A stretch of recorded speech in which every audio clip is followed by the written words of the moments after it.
J'ai mis du temps avant de faire cette vidéo car dans une affaire comme celle-ci, il faut faire attention aux mots qu'on emploie. Il faut faire attention à bien respecter la mémoire des, ou en l'occurrence dans cette affaire de la victime. Il faut bien faire attention à respecter la mémoire de la famille. Mais après avoir assisté à 5 semaines du procès dans l'affaire Samuel Paty, je me devais de vous faire une vidéo. Ce que j'ai pu entendre dans les médias, dans la presse, m'ont poussé à faire cette vidéo. Aujourd'hui, je vais simplement revenir sur ce qu'il s'est dit pendant ce procès. Tout commence le 16 octobre 2020. Un professeur d'histoire-géographie est retrouvé décapité non loin de son collège, le Bois d'Aulne, à Conflans-Sainte-Honorine.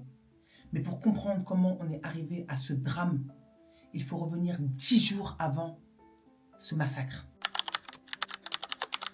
Le professeur Samuel Paty, comme à son habitude, donne un cours sur la liberté d'expression.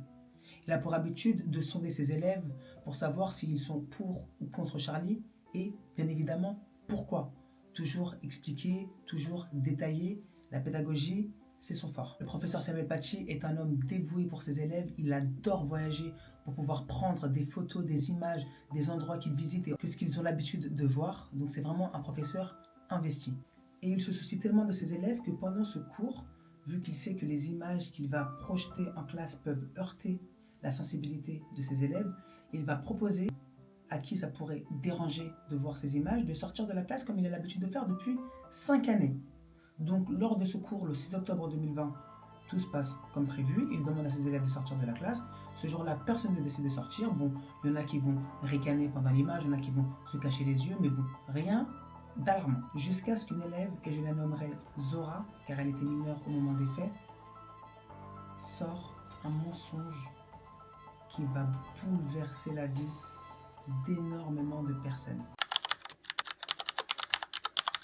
Comme une adolescente de 13 ans qui se fait virer du collège, elle va rentrer chez elle apeurée.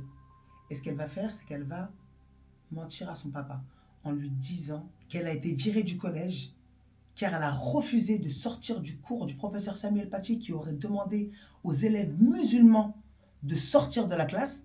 Ce n'était pas une proposition, mais une affirmation. Comme elle aurait refusé, il l'aurait tout simplement viré de la classe. Donc à ce moment-là, Brahim Chnina, le papa de Zora, va péter les plombs. Comment ça? T'es viré du collège par rapport à ta religion? Donc ce qu'il va faire, c'est qu'il va faire une vidéo qu'il va poster sur Facebook. Quel est le message qu'il a voulu passer à ses enfants? Quelle est la haine? Pourquoi cette haine? Pourquoi un prof d'histoire se comporte comme ça devant des élèves de 13 ans? Et à mon avis, il se comporte comme ça depuis plusieurs années. Si vous voulez qu'on soit ensemble et qu'on dise « Stop, touchez pas à nos enfants », envoyez-moi un message. Ce voyou ne doit plus rester dans l'éducation nationale, ne doit plus éduquer des enfants. Il doit aller s'éduquer lui-même. Merci de partager un maximum. Je pense que vous êtes tous concernés. Je parle au nom de ma fille, mais vos enfants aussi, on leur fait la même chose dans la classe. Cette vidéo obtiendra 900 vues. Il va en parallèle poster sur son statut Facebook l'adresse du collège du Bois d'Aulne, le nom du professeur Samuel Paty, le département du collège. Mais pendant ce temps-là, vous avez des connaissances de M. Chnina qui vont le contacter en lui disant de supprimer la vidéo qu'il a mise sur Facebook car il y a l'adresse du collège et il pourrait avoir des problèmes. Ce qu'il va faire immédiatement.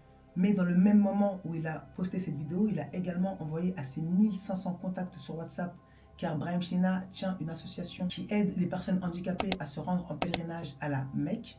La même vidéo qu'il a postée sur Facebook avec le même message. Et dans ces 1500 contacts, vous avez plusieurs groupes. J'y reviendrai juste après. Vous vous doutez bien que le collège de Bois d'Aulne est bombardé d'appels, de menaces. Ils vont jusqu'à même retrouver le Instagram du professeur Samuel Paty pour le menacer. La directrice va remonter l'information à l'académie qui va elle-même remonter l'information à la DGSI qui vont mener une enquête autour de Samuel Paty et du collège. Pendant ce temps-là, vous avez une connaissance en commun de Brahim Chnina et Abdelhakim Sefraoui, le deuxième accusé de cette affaire, qui va mettre en relation Abdelhakim Sefraoui avec Brahim Chnina. Car Abdelhakim Sefraoui est une personne qui a l'habitude de militer, c'est d'ailleurs un militant, il est pro-Hamas, il est pro-Palestine, il a des associations, bon, c'est quelqu'un qui n'est pas très bien vu des services de police et de l'État français. Il contacte M. Chnina, lui disant qu'il va l'aider, qu'il va même pouvoir l'accompagner jusqu'au collège de sa fille et que ce professeur doit être absolument viré. En parallèle, vous avez la maman de Zora qui va contacter la directrice du collège pour avoir des explications sur l'exclusion de sa fille. À ce moment-là, la directrice de l'établissement ne va absolument pas donner l'information à la maman de Zora, comme quoi Zora n'a absolument pas assisté au cours de Samuel Paty. Elle va en revanche revenir sur le comportement de Zora depuis le début de l'année, du nombre d'absences qu'elle a eu depuis le début de l'année, enfin de tout sauf de l'information qu'elle aurait dû, à mon sens, divulguer à la maman. Abdelhakim Sefrioui et Brahim China vont se rencontrer aux abords du collège. Bon, ils vont se voir pour la première fois, discuter, bonjour, ça va, ok, je m'appelle comme ça, c'est moi, pas de souci. Et ils vont ensemble se rendre au collège. Sauf qu'au collège, bien évidemment, comme ils n'ont pas pris rendez-vous, ils ne sont absolument pas reçus. Donc là, ils vont s'énerver, ils vont s'agiter, et ils vont faire une vidéo devant le collège. Montre le collège, c'est ici le collège de Samuel Paty, il faut absolument le virer. Abdelhakim Sefrioui va faire une vidéo à côté du collège disant qu'il faut virer ce voyou, que c'est pas normal, enfin comme il a l'habitude de faire. Juste après ça, M. Chnina ainsi que sa fille Zora vont se rendre au commissariat de la ville pour déposer plainte contre le professeur Samuel Paty pour diffusion à des mineurs d'images pédopornographiques. Le professeur Samuel Paty va également déposer plainte au commissariat pour menaces, pour harcèlement, pour menaces de mort. Le professeur est complètement apeuré et menacé de partout. Le lendemain, Abdelhakim Sefrioui et Brahim China se rendent de nouveau au collège. Cette fois-ci, ils sont reçus un peu de force par la directrice de l'établissement. Un prof passant dans le couloir dira qu'il va entendre derrière les portes du bureau de la proviseure le ton monté entre le papa de l'élève et la personne qui l'accompagne. Il va également entendre un des deux dire qu'il faut absolument, impérativement virer ce professeur. À ce moment-là, la directrice de l'établissement ne dira toujours pas au papa de l'élève, M. Chnina, et son accompagnateur Abdelhakim Sefrioui, que Zora n'a pas été et n'a pas assisté au cours de Samuel Paty. Donc pendant tout ça, là, n'oubliez pas, M. Chnina a envoyé à ses 1500 contacts la vidéo ainsi que l'adresse, le nom du professeur. Et dans un de ces groupes WhatsApp, vous avez un individu qui s'appelle Abdullah Kanzorov. Abdullah Kanzorov est un garçon d'Évreux de 18 ans qui est en pleine radicalisation. C'est un Tchétchène, il a tout bonnement baigné dans l'islamisme radical depuis sa tendre enfance. Après avoir vu ce message, il va décider de venger le prophète. Vous avez bien entendu. Donc à partir du 6 octobre 2020, les plans d'Abdullah Kanzorov sont en train de se dessiner. Abdullah Kanzorov a deux connaissances, Naïm Boudaoud et Azim Epsirkanov. Naïm Boudaoud est un franco-algérien de 18 ans résidant également sur Évreux. À ce moment-là de sa vie, il vient d'obtenir son permis, il vient d'obtenir son bac et il est en train d'essayer de trouver un travail ou bien une formation pour pouvoir rentrer dans sa vie d'adulte. Azim Epsirkanov, lui, est un jeune Tchétchène de 19 ans qui réside sur Rouen. Il a grandi sur Évreux, mais à ce moment-là des faits, il vit sur Rouen avec sa petite amie. Il travaille dans le bar d'une connaissance à lui. Naïm Boudaoud est décrit comme un garçon un peu introverti, qui ne sait pas dire non et qui n'aime pas trop contrarier que ce soit ses amis, sa petite copine, sa maman. Azim Epsirkanov est décrit comme un garçon très gentil également, serviable. Beaucoup de personnes comptent sur lui dans le quartier. C'est d'ailleurs comme ça que Azim et Naïm se sont rencontrés, car Naïm avait une altercation avec des garçons qui étaient un peu plus grands que lui. Il avait alors croisé Azim Epsirkanov, à qui il avait demandé de l'aide, qui avait automatiquement accepté. Il avait alors retrouvé les jeunes garçons, leur avait parlé, et ces jeunes hommes ont excusé auprès de Naïm Boudaoud. Et à ce moment-là, les deux garçons sont devenus comme des frères. Naïm Boudaoud va jusqu'à aller présenter Azim Epsirkanov à sa mère. La maman de Naïm Boudaoud confirmera à la cour qu'effectivement, Azim Epsirkanov est un garçon très serviable, qu'elle a pu de nombreuses fois compter sur lui, qu'elle lui avait trouvé un travail et qu'il avait gardé ce travail pendant très longtemps et que malgré ça, il ne l'avait jamais oublié. Maintenant, il faut que je vous explique comment ces trois personnes se connaissent. Abdullah Kanzorov et Azim Epsirkanov sont tous deux des Tchétchènes. Dans la communauté tchétchène, ils sont très solidaires. Ils se connaissent un peu tous entre eux, surtout quand ils vivent dans la même ville. Epsirkanov expliquera qu'il était avec Abdullah Kanzorov au collège, en 6e, et que déjà dès la 6e, Abdullah Kanzorov n'écoutait pas de musique, ne serait pas la main aux femmes, et il avait des discours un peu poussés. Mais bon, en soi, chez les Tchétchènes, c'est courant, donc ça ne choque pas particulièrement plus que ça. Azim, surtout qu'à cette époque-là, il a 12 ans. Entre-temps, Azim changera de collège, il n'aura plus contact avec Abdullah Kanzorov et ils se retrouveront tous deux en 4e, dans le même établissement. À ce moment-là, Azim nous expliquera qu'Abdullah Kanzorov a totalement changé, il écoute de la musique, il a même une petite amie, il joue au jeu d'argent. D'ailleurs, il va voler une somme très importante à son papa qu'il va miser et qu'il va perdre, ce qui entraînera la colère du père d'Abdullah Kanzorov. Et à ce moment-là, on ne sait pas si c'est Abdullah Kanzorov ou bien son père qui va dire que c'est Azim qui aurait incité Abdullah à voler l'argent. Abdullah Kanzorov va menacer son fils que s'il le revoit traîner avec Azim, ça va mal aller. Donc ce qu'il va faire, c'est qu'il ne va plus traîner avec personne. Il ne va plus écouter de musique. Il va quitter sa copine. Il va se remettre dans sa bulle. Et c'est là où commence l'escalade de la radicalisation d'Abdullah Kanzorov. Bon, à ce moment-là, il est encore en quatrième. Mais ça commence dès maintenant. Pause, faut voir le parcours de la famille. Non, parce que depuis tout à l'heure et tout, faut voir, c'est des psychopathes. Attendez, le père d'Abdullah Kanzorov est un soldat de la guerre. Il faut savoir que Abdullah Kanzorov a grandi dans une atmosphère très islamique. Je vous l'ai dit en début de vidéo, mais je suis obligé de vous le repréciser parce que c'est très important. Pour Naïm Boudaoud, il rencontrera Abdullah Kanzorov à la salle de sport. Naïm Boudaoud, je vous explique, il sera d'ailleurs décrit par sa professeure principale au lycée comme un garçon pas très à l'aise dans son corps. Il a grandi plus vite que tout le monde, donc forcément, son corps ne va pas avec son état d'esprit. Du coup, il se renferme un peu sur lui-même. La professeure principale de Naïm va même expliquer à la cour qu'elle avait un challenge avec Naïm. Il devait venir habillé, bon, pas comme à son habitude, en jogging, etc., mais en jean avec une petite chemise, une petite veste, un petit pull propre. À ce moment-là, Naïm veut avoir des muscles, veut avoir de la barbe, veut plaire aux filles, enfin, comme un jeune homme de 18 ans. Il fera plusieurs séances de sport, en tout entre 2019 et 2020, 10 avec Abdullah Kanzorov. Et pendant sa séance de sport, Abdullah Kanzorov va des fois dire à Naïm, faut pas qu'il écoute de la musique, comme il a l'habitude de dire, faut pas qu'il parle aux filles, dans la religion c'est comme ci, c'est comme ça. Bon. À ce moment-là, lui, Naïm, vu qu'il connaît pas trop la religion, dès qu'on va lui dire ça, il va poser des questions à qui? La personne qui l'a mise au monde, sa maman.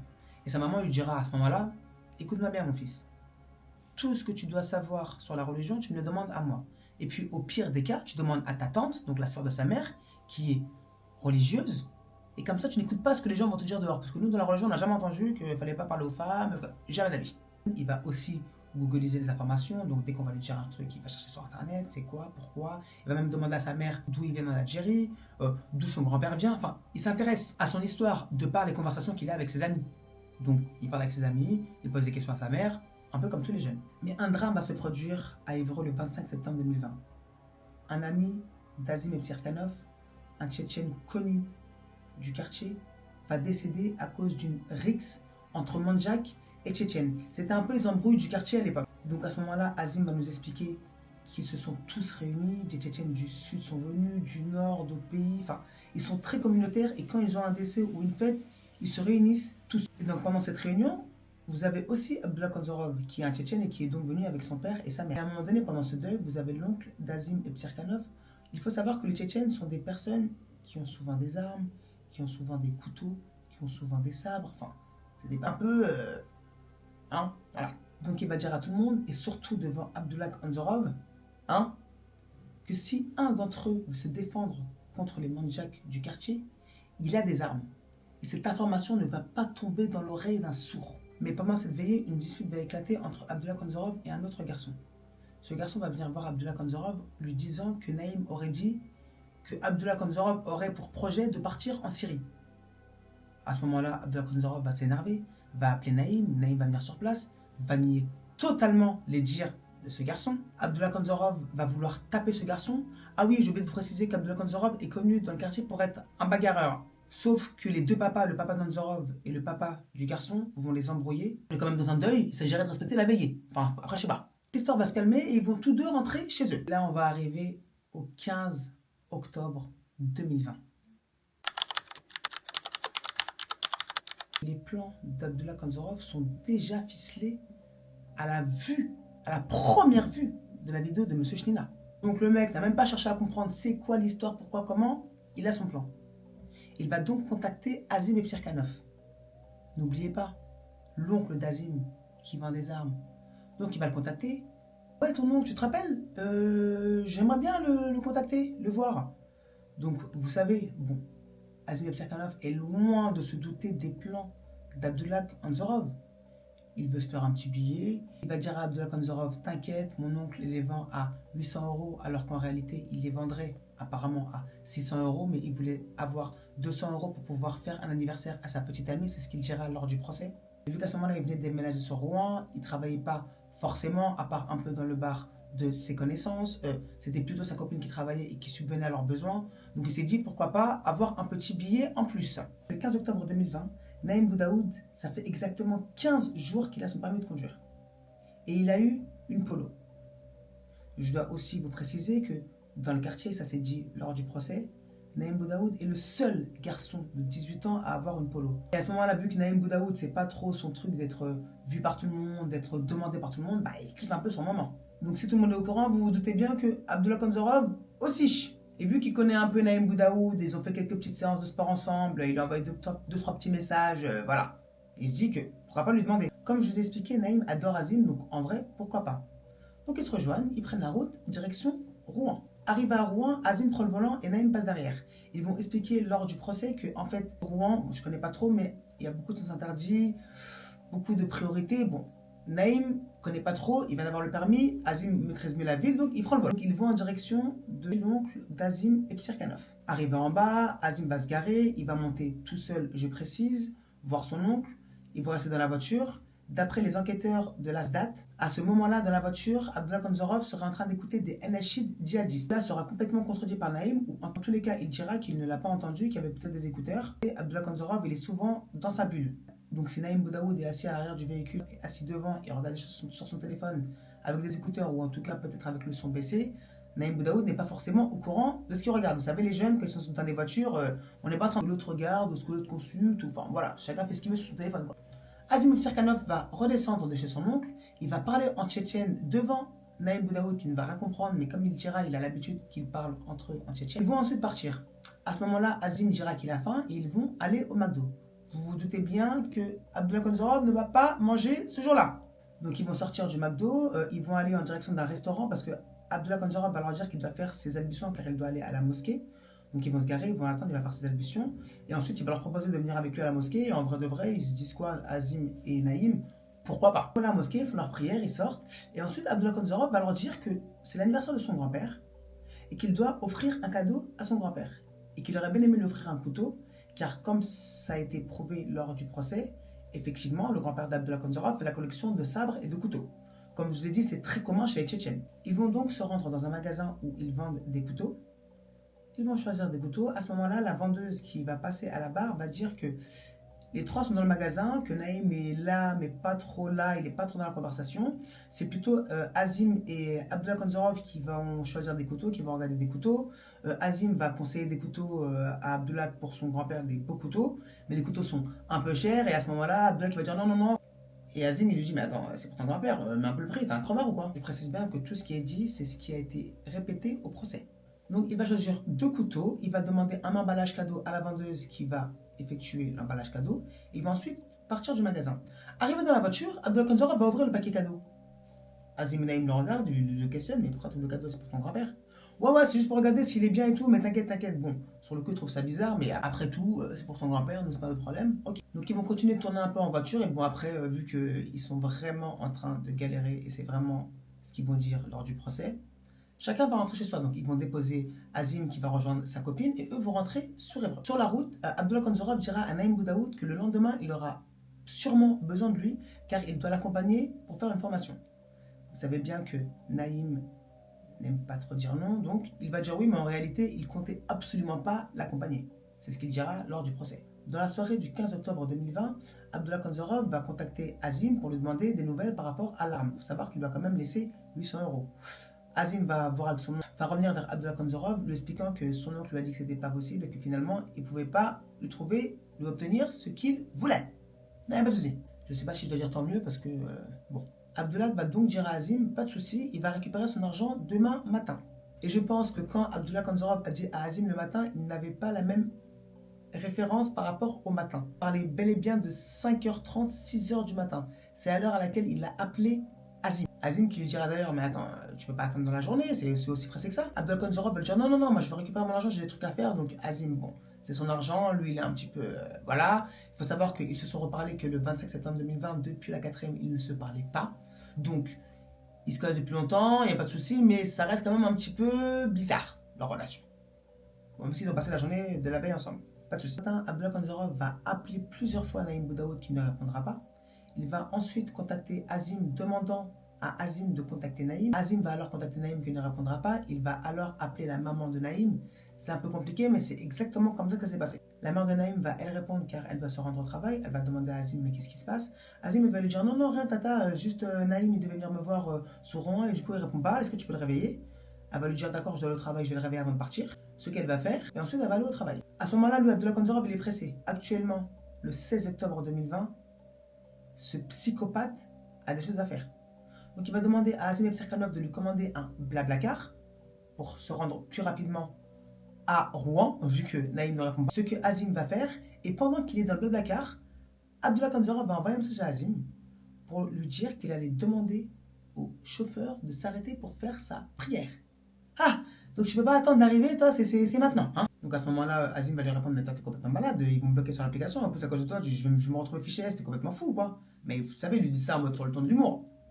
Ah non, non, non, il était vraiment sérieux, il a effectivement arrêté le chauffeur Blablacar pour faire sa prière, il est remonté dans la voiture et ils sont repartis. Tout va bien. Arrivé sur Rouen, ils se voient, Azim remet l'argent à Abdullah Kanzorov, ils vont aller dans un café, ils vont boire un café. Entre-temps, Naïm va répondre à Azim, il va lui demander mais pourquoi Abdullah Kanzorov l'a harcelé dès le matin. Azim va lui répondre tout simplement il ne sait pas, qu'il n'a qu'à voir avec lui. Après ce petit café, Abdullah Kanzorov va reprendre Akar pour retourner sur Évreux.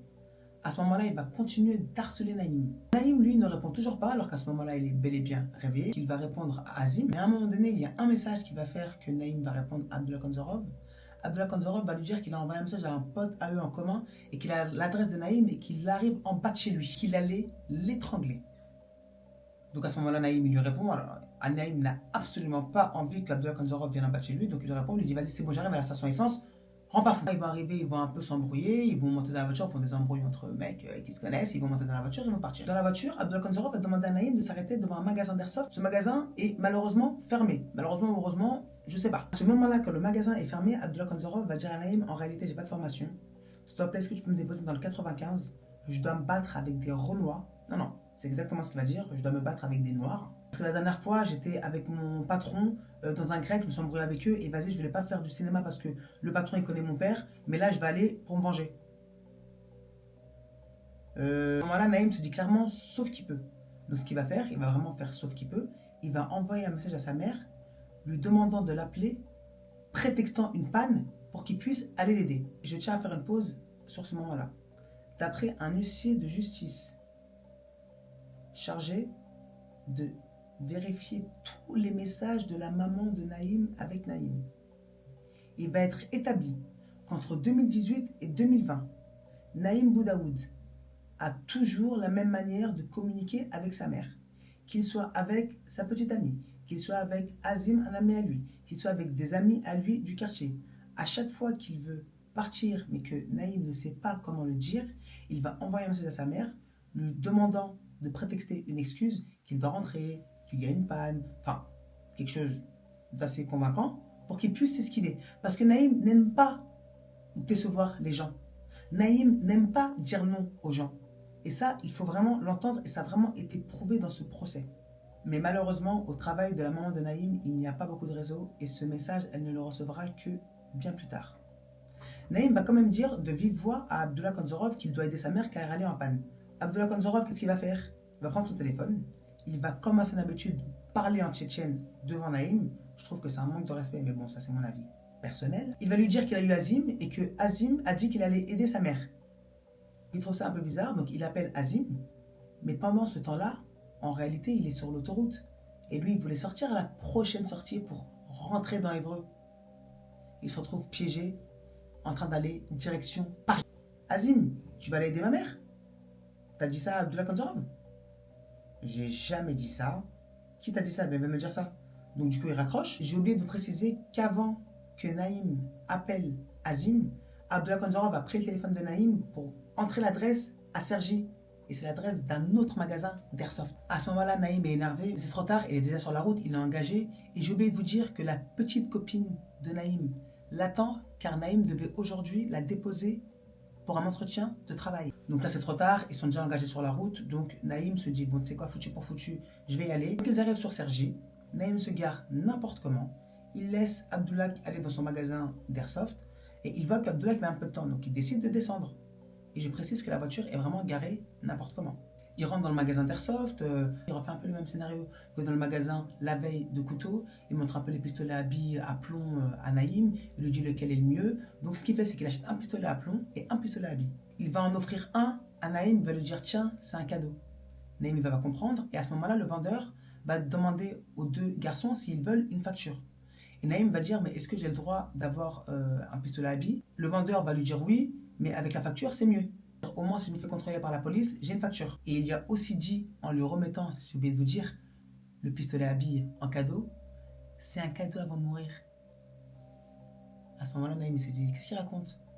Bon, après tout, il a dit qu'il allait se battre avec des noirs, il est tout seul. Bon, peut-être qu'il pense qu'il va mourir et qu'il veut faire le show. En tous les cas, c'est la phrase qu'il dira à Naïm Boudaoud. Le vendeur va dire qu'ils avaient une attitude tout à fait normale. Enfin, on n'a pas vu des gens en train de se cacher, ou par exemple Naïm Boudaoud en train de se cacher des caméras ou quoi au caisse. Non, pas du tout. De là, ils vont partir. Ils reprennent la route. Abdullah Kanzorov prend le téléphone de Naïm. Il rentre l'adresse du collège du Bois d'Aulne. Excusez-moi, je me permets. Il serait temps de s'abonner à ma chaîne, non? Non, voilà. La cloche, abonner, un petit pouce, un petit commentaire. Merci. Ça a été prouvé pendant le procès où Naïm Boudaoud a déposé Abdullah Kanzorov, c'était impossible qu'il sache qu'il y a un collège à proximité.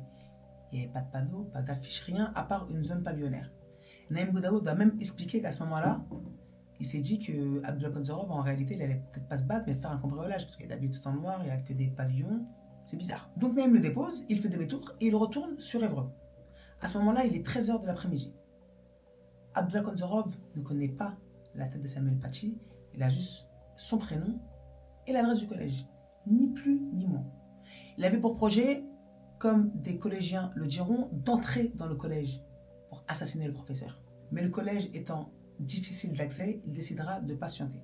Il va donc aller voir des jeunes aux abords du collège, leur proposant de l'argent en échange d'une information. Lui désigner le professeur Samuel Paty. Plusieurs collégiens au début refusent, trouvent ça bizarre, c'est qui ce mec? Il est grand, on a 13 ans, le mec il a 19 ans, il a une tête un petit peu énervée, il est hors de question qu'on désigne le prof. Sauf qu'il va tomber sur un groupe d'élèves qui, eux, vont accepter.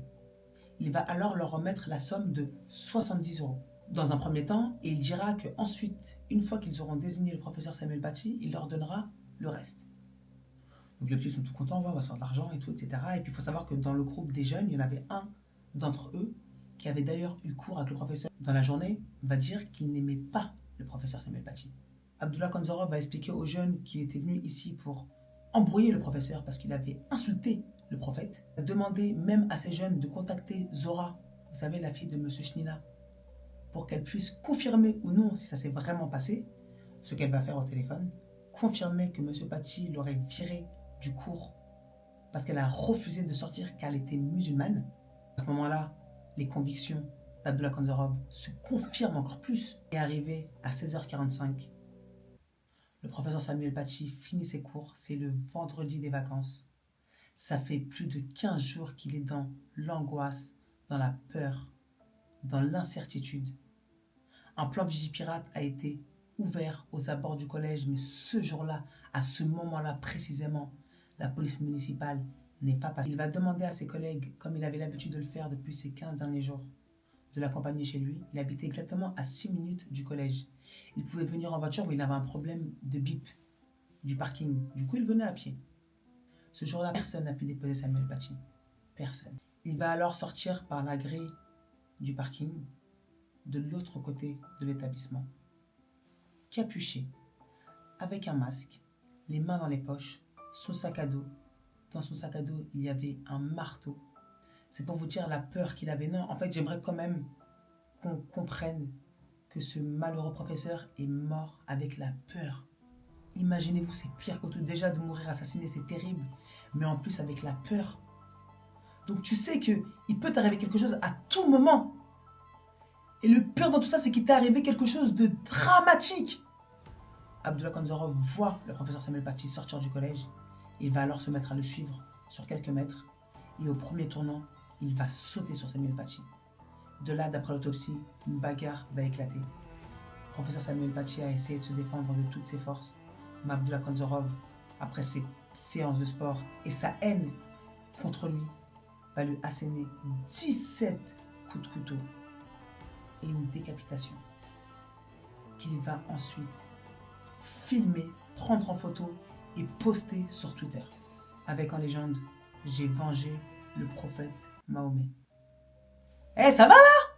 Quelle galaxie, dans quel monde de psychopathe malade mental tu... Non, vous savez quoi? Il n'y a pas de souci. La police va immédiatement intervenir. En fait, il faut savoir qu'il y avait d'abord une première brigade qui a voulu intervenir, la brigade municipale, mais ils n'étaient pas armés. Ils vont donc contacter leurs collègues qui vont arriver dans les quelques minutes qui suivent. Ils vont neutraliser Abdullah Kanzorov. Ils vont lui mettre plusieurs balles et il va mourir. Non, non, je dis il va mourir.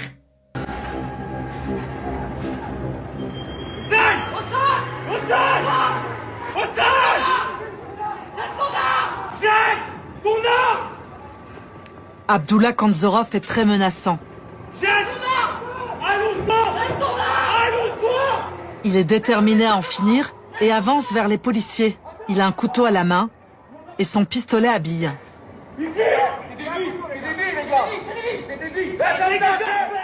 Kanzorov aura un dernier soubresaut devant un des fonctionnaires de police, va tenter de se relever pour essayer de répliquer jusqu'au dernier moment avant d'être abattu. Donc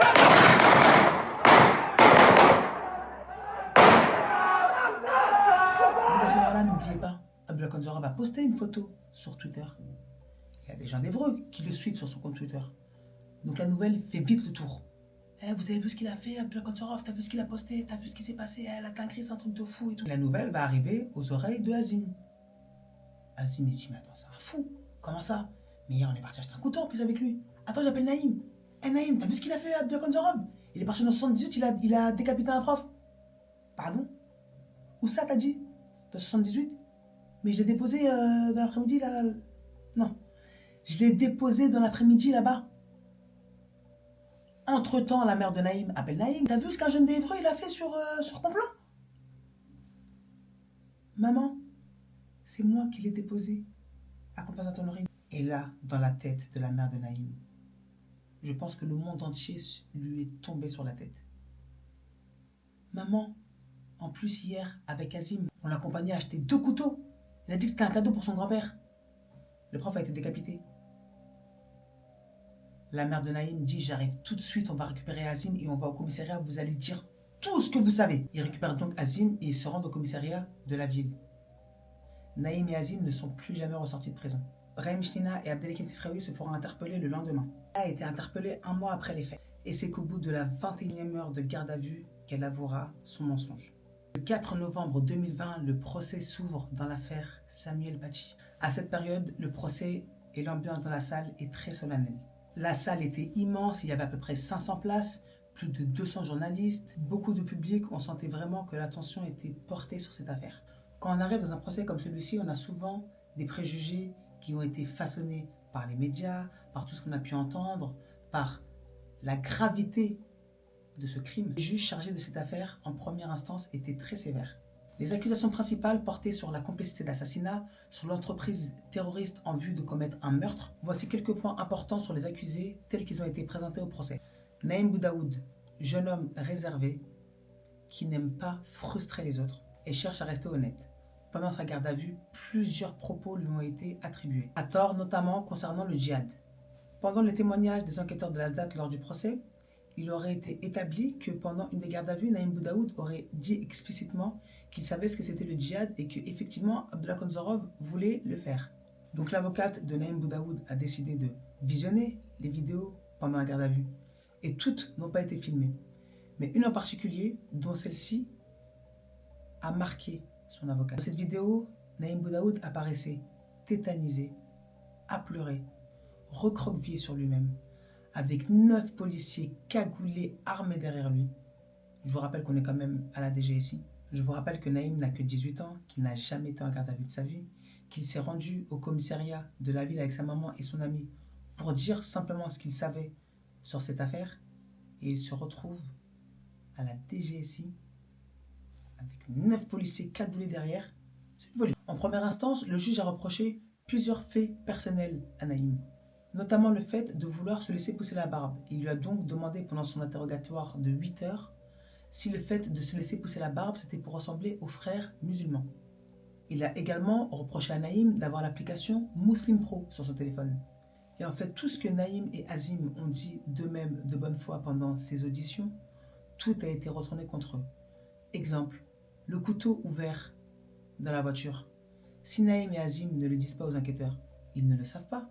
J'ai oublié de préciser, Naïm Boudaoud et Abdullah Kanzorov se rendaient à la salle de sport. Une fois, Abdullah Kanzorov a proposé à Naïm et à un autre ami à lui de se joindre à lui pour la prière sur le parking.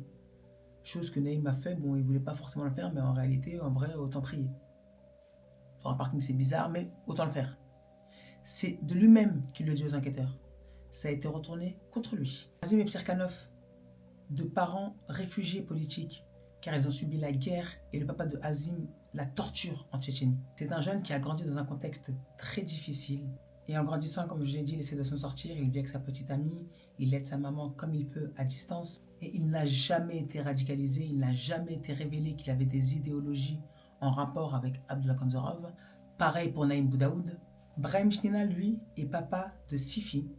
Il a une association qui aide les personnes atteintes d'handicap à se rendre en pèlerinage à la Mecque, car lui-même avait un frère handicapé qui est décédé, qui l'a énormément aidé. Et après sa mort, il a voulu encore faire du bien et aider les handicapés, d'où cette association. Il a une relation avec sa femme qui est un peu compliquée. Il va être là pour ses enfants, mais des fois, il va s'absenter à cause des disputes familiales. Mais ses filles décriront un papa aimant, présent. Chaque fois qu'il s'est disputé avec sa femme et qu'il est parti, il a toujours déposé ses enfants à l'école. Et il veille vraiment à leur bien-être.